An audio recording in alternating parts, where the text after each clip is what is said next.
आपण भरपूरदा हे वाक्य ऐकलंय, शी इज सो लकी. असं नाहीये.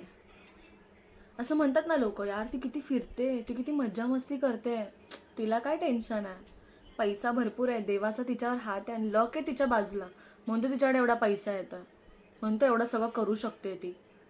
काय यार, कपडे बिपडे कशी घालते ती, कशी राहते, एकदम ऐटीत राहते, फिरते, आउट ऑफ इंडिया जाते. काय लकी यार, ती भरपूर लकी आहे. असं नाही आहे. तिने ते लक हासिल करण्यासाठी जी मेहनत घेतली ना, ती आपल्याला नाही दिसत आहे. तिने त्यासाठी शिक्षण घेतलं आहे, पदवी घेतली आहे. पदवी घेतल्यानंतर सुद्धा कित्येक रात्र ती झोपली नाही आहे. चांगला जॉब भेटण्यासाठी तिने भरपूर धडपड केलेली आहे. आणि खरं सांगते, ते शून्यातून विश्व निर्माण केलं, शून्यातून विश्व निर्माण केलं.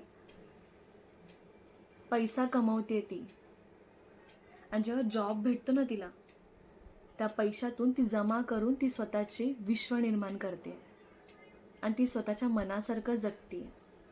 म्हणून ती फिरते, ती आउट ऑफ इंडिया जाते, ती घर घेते, ती कपड्यांवर तिच्या पैसे असे असे घालवते, ती तिच्या आईवडिलांसाठीही भरपूर काही करते. तिच्या बाजूला लक नाही आहे, तिने केलेली मेहनत आहे.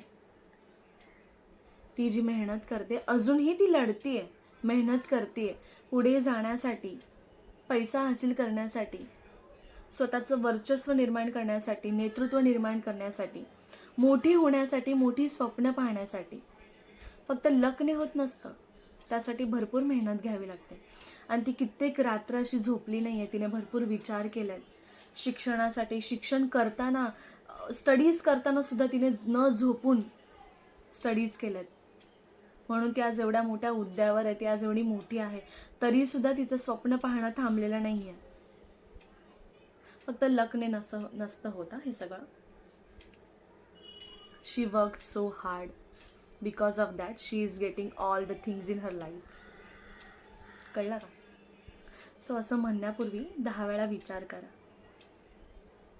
तिने केलेल्या मेहनतीचा. धन्यवाद.